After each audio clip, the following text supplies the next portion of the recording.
Remarkables. Okay, I have a little bit of, this is a little bit of a surprise even to me. I was not supposed to be on here today doing a live, but I am here because my whole entire plan for the week totally went off the rails. So my computer, which I'm recording on my phone right now, my computer is absolutely full, like completely full. So I was not able to get my video edited and out like I normally would. So I've recorded this video like 3 different times on 2 different computers, trying to see if I could potentially get it out to you guys, but I have a major problem. So if you are on Twitter and you follow me at all, you know that I said that I am really hating technology right now because I was so upset. So I'm gonna do my best to just bring the video to you guys today for a 4th time. I'm gonna be recording this thing because I do feel like goal setting is so important, and probably normally I would just say like there won't be a video this week, but I am going to actually take a mental break, and I'm gonna work on this technology thing for the next couple of weeks until I get it right, and it actually gives me the ability to like batch my videos and do all the things I would normally be doing. And then I will start again with videos in September, on September 1st. That does not mean I will not be here on my Mondays. I will still be here every Monday with you guys. And I will still be in the academy every Tuesday with you guys. So I'm not saying that I'm not going to be here. I'm just telling you that it was extremely frustrating to try and do this video 3 different times, and so I have like 3 different recordings of it, but I cannot edit the video to actually post it, and there was way too much rambling in that for me to just post it the way that it is. So with all that being said, I'm just going to shoot the video here and leave it up for you guys. So, hi Remarkables. When I talk about goal setting, I talk about it a lot to you guys. It's something that I really, truly believe in. I think it's a really important aspect of both running your business and also running your life, and really knowing the direction that you're going to be taking. So, where should I start? Because the first thing I want to say is like every November, I plan my following year. So I know a lot of you might wait until January to plan your year and wait for New Year's resolutions and things like that. I've never been someone who likes New Year's resolutions. I have always wanted to just continue going on the path that I've set out for myself. And generally I'm always working off of a 5 to 10 year goal or plan for myself. And so I never really feel the need for a New Year's resolution. I always feel like that's kind of like starting all over again. So I decided that I would start planning in November, probably about 5 years ago, working towards different goals. And especially for personal goals, I like to work towards those 5 to 10 year, work on that 5 to 10 year plan. So I just translated it over to business as well. So if you see me looking down, I'm looking down to some of my notes because, like I said, I've recorded this video 3 or 4 times now. So I'm just a little frustrated with that. But anyway, when I start to sit down and plan these goals, because this is kind of your mid-year period of time, August. So not your mid-year as far as your calendar year, but your mid-year as far as essentially the wrapping up of the end of your planning year. So my planning year is November. I plan in November for the following year. So I plan for like November, December, January, and that would start my year. Then I would do my second round of planning, my second quarterly planning in February, and that would go February, March, April. Then I would do my 3rd, which is May, June, July, and then I would do August. August is pretty much like wrapping up the end of your year, looking at how did things go during your year, and I'll take you through that process too. And it's a very different concept, but I feel like it is something that is so continuous that you're never really stopping your goal setting. and you're never stopping your actual plan. So even when the new year changes, even when summer comes, all of those things, you are still working off of your original plan. And that's why I like this process so much better. It's worked so much more for me than other types of planning. So the first things I ask are, I take out 3 different goals per area. So generally I work on a personal area, a business area, and then for many of you, it will be an impact area. Like, how do you want to add impact to your business? How do you want to give back to your community? How do you want to do how will you add impact? For me, this always focuses on Launchpad, while the business side of my goals will focus on the social life, and my personal goals, are personal. So the reason that this works so well is because, I always think that in November, you're fresh, and like August, okay, let me go back to August, sorry. In August, when you're planning, it's the start of school, generally if you have school children, and I feel like these are all different times when your potential schedule might change. So for me, it changes because the kids go back to school. It gives me a little extra free time. I might change my workout schedule. I might change my work schedule in general to match when the kids are gone to school.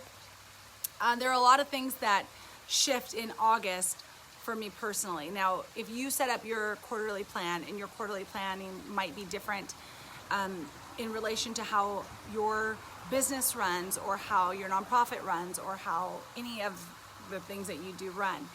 So when I run my board meetings, generally my board meetings will fall on the same schedule. So like August board meeting, a November board meeting, a February board meeting, and a May board meeting, since we do a quarterly situation. So you have to figure out for your business, for your life, which quarterly type of planning works best. But I love quarterly planning because that means there's never a gap in your year.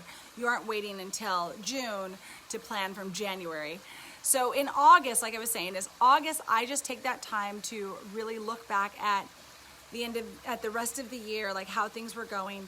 And in relation to your calendar year, you still have 4 months left to really get a lot of stuff done.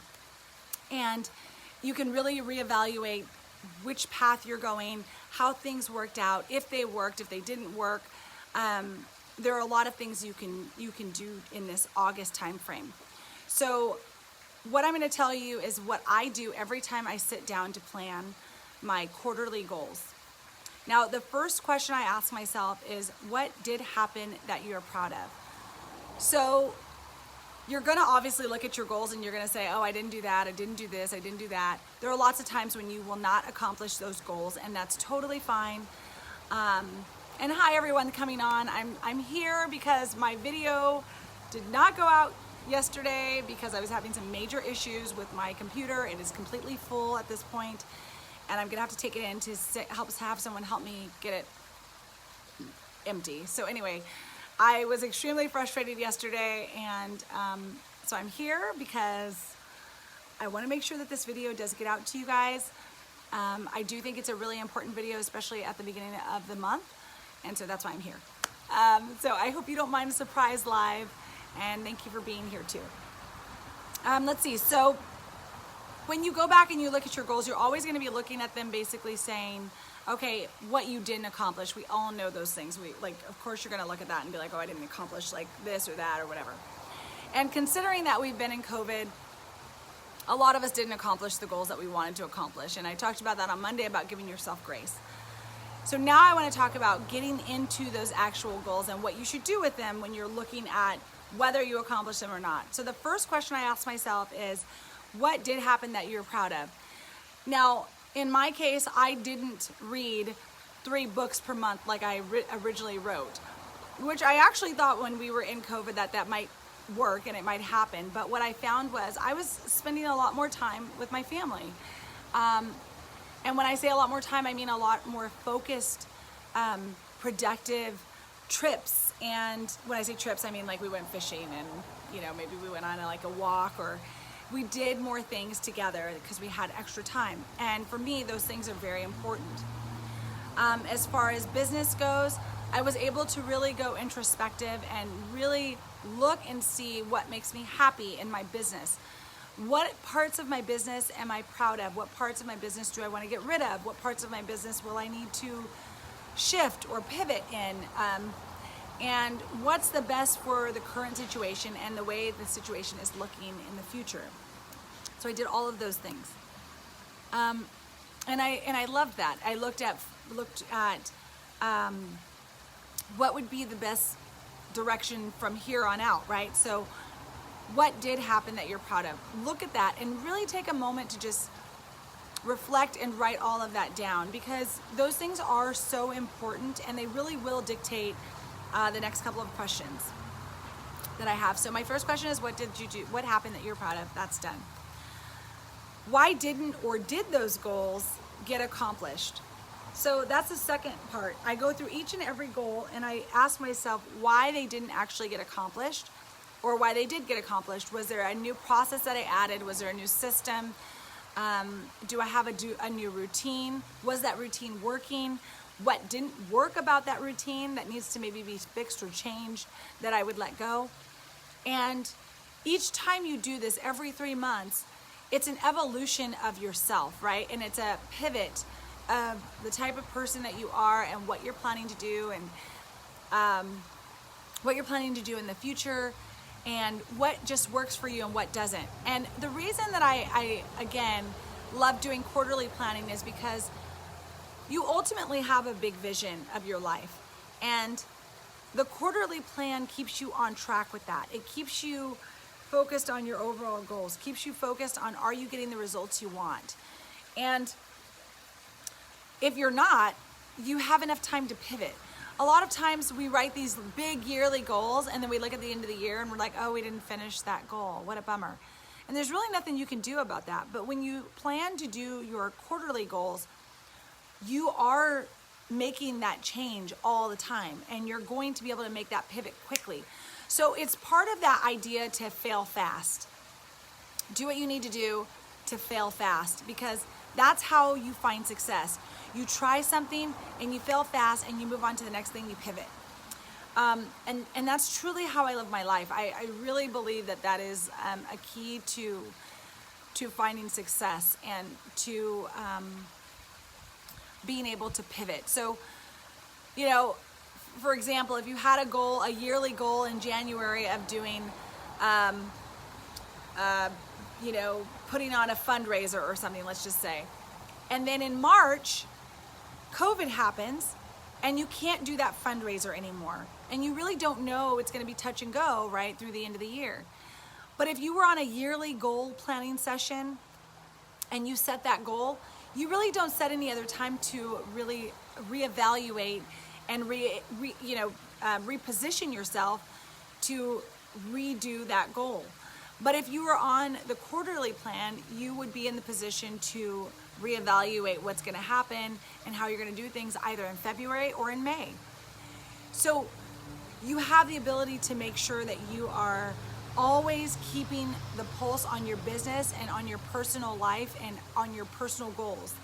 So I know this might seem a little bit convoluted, but it's a very important piece of, I believe, being in control of your life and business is really these goals and being able to check in on those goals continuously and in a pattern, like it's just part of a process and a system that you're going to be doing. So when you think about why didn't or did some goals get accomplished, when I started looking at, I don't have all my goals in front of me because the video, anyway, I'm not going to talk about it. But when I look at why didn't some of them get accomplished, most of it was really because my priorities shifted, and my priorities shifted to family. My priorities shifted to connecting more in this capacity, which would be coming on live and talking to my group and talking to all of you, rather than not connecting, and I could have gotten a ton of work done, right? Not breaking up my day and just really doing some deep work and spending that time doing that work. But the trade-off was something much better. by being able to come on here and connect with you guys during COVID on those Mondays, and hopefully providing some motivation, showing everyone that we're all in the same boat, that we're all struggling to complete our goals, we're all struggling to be a little more motivated, we're all struggling to get work done, all of those things. It meant a lot more to me than what I was trading off, which might have been having a lot of deep focused time. So you have to always be evaluating your goals in that respect. When you choose not to do a goal, that means you chose to do something else in lieu of, meaning it was an opportunity cost or a trade-off that you decided to take in lieu of actually completing that goal. So it's important to write that down. I always, always, always write that down. Now, the last question I ask myself is, are these goals still taking me in the direction I want to go? So in those pivots and in those times where you have those quarterly plans, you'll ask yourself, okay, I'm going to tell you something else in just a second. One more thing after this. But every time you go to do your goals, you're always looking back to your vision, like your overall vision. Where was I trying to go? What was that 5 to 10 year goal that I was trying to get to? When you look at your goals and you're going to rewrite them, or you're going to think about, should I add this goal for next quarter? Is this still a goal that's important to me? The only way to know that is to know if it's still taking you in the direction that you want to go. So, for instance, generally right now would be the time where I would start talking to restaurants, and I would start recruiting restaurants to do my event that I do in January. That's about 6 months out, and we would start really making those contacts and those connections and drumming up, the excitement for the event coming and all of those things.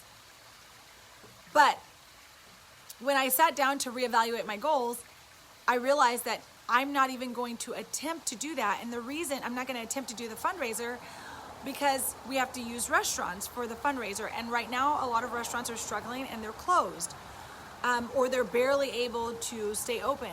And then I think to myself, how could I possibly ask a restaurant to be part of this?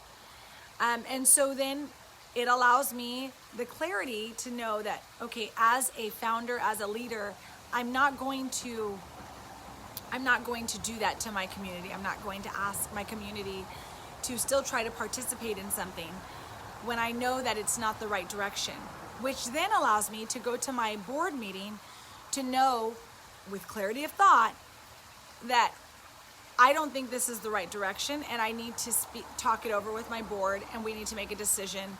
And then I need to let my supporters know that we are no longer going to try to go that direction. And you can't do these things if you don't have some sort of quarterly plan that links up to your ultimate vision, right? No, I don't want to let I don't want to let the fundraiser go.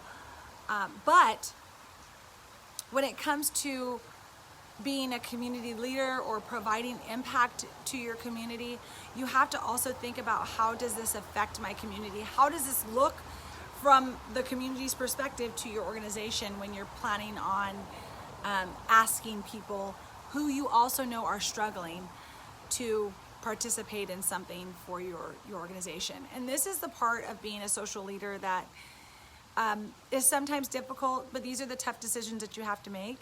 And that's why that quarterly planning is so very important when it comes time to think about pivoting or making decisions that are critical decisions, for your organization or for any business, really. When you do this, though, enough, and you do it in advance, you are able to make these decisions with clarity of thought. Part of the issue that I've always had with, one of the things that I love about November planning for the following year, is that in November, I always try to do it in the first week of the month, is that in November, you're way ahead of all of the holidays and all of the things that are going to be happening, that sometimes shift our focus and don't allow us to have the clarity that we need to actually plan for the following year. And a lot of times people will start doing that January 1, or they'll start doing that late December. And personally, for me, I just found that it was too discombobulating for me to shift gears from family time and Christmas and Thanksgiving and New Year's and having all this fun. You're doing a lot of drinking, you're doing a lot of eating, you're kind of off of your normal routines, to sit down and really focus on, where do I want to go for the following year? What's my New Year's resolution? And usually in New Year's resolutions, you feel bad about something, and that's why you're becoming resolute in making these decisions to no longer do whatever that was. But if you plan in November, when you're clear, when you're in the thick of your business, when business is still going as usual, you are making clear decisions based on your business and the snapshot that you have of your business towards the end of the year. And then you'll do it again in February.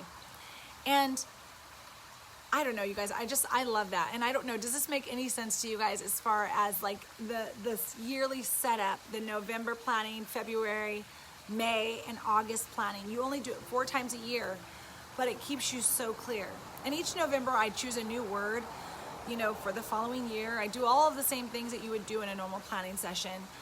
But I make sure that I'm doing it in a time where I am clear and I'm focused on business, not focused on, family or holidays or any of that other stuff. You don't want to have distractions, which is the same reason that I love doing it in May, because I'm going to do a major shift when the kids are out of school and June and July comes, and you have to be a little bit more present as a parent because your kids are out of school and you're not going to be able to give your all to your business during that time. So what's going to be the new schedule? What's going to be the new routine? I like to have all of that stuff planned and set, so when that all hits, I'm ready to go.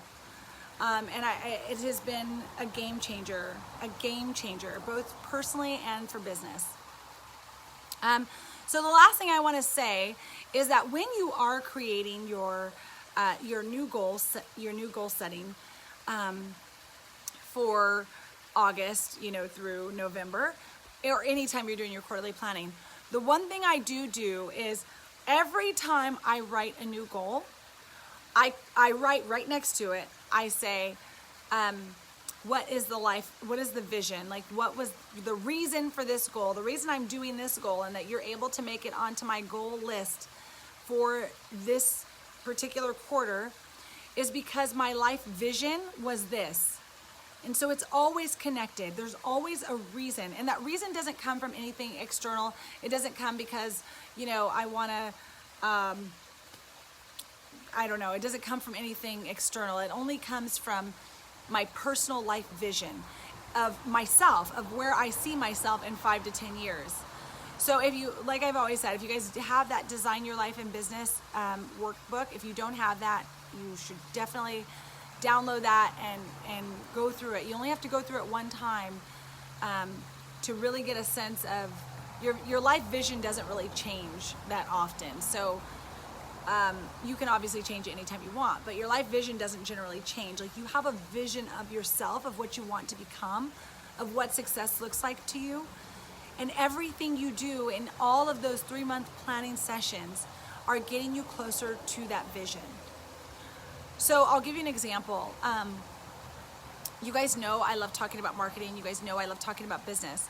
So one of the big life changes that's coming up for me, that just came actually a few days ago, like a couple of weeks, is that I will be taking on a consulting position in my local community, which I've done before. And I had to really look at, is this something that's going to take away from something else? And does this actually continue on or help me get closer to my life vision, right? Well, if my life vision is important to become an expert in social leadership, and marketing, something I really enjoy doing and talking about and helping people build their businesses and connect their message, then yes, this is something that applies to that vision, and so therefore I'm going to add it into my goals. So this now will become a business goal, and I can do it from home, I can do it from my computer. It doesn't interfere with the social life. It won't interfere with the academy. I can do all of the things I love to do. Therefore, it is allowed to make it onto my list because I can still connect it to my life vision. Another idea of that would be I add writing 30 minutes onto my list for a goal setting, a personal goal set, because eventually one day I'd like to be an author. So if I'd like to be an author and I add this 30-minute it's a small little goal, but if I add that 30 minutes of writing every day and I make that part of my, my goals for those 3 months, then I know I'll have a breadth of information that I have written to become this author that I want to become, because I've done these little tiny tasks every day and I've added them into my 3-month goal setting list. So realize this, and I'm going to leave you with this. You guys are going to have, not just from me, but from anyone that you watch online, you're going to have lots of strategies, lots of tactics that are given to you, lots of ideas and things that you can do. Your board members are going to come to you with ideas. Your friends and family are going to come to you with ideas and things that you should do and things that you should be a part of and boards you should join and all these things, right?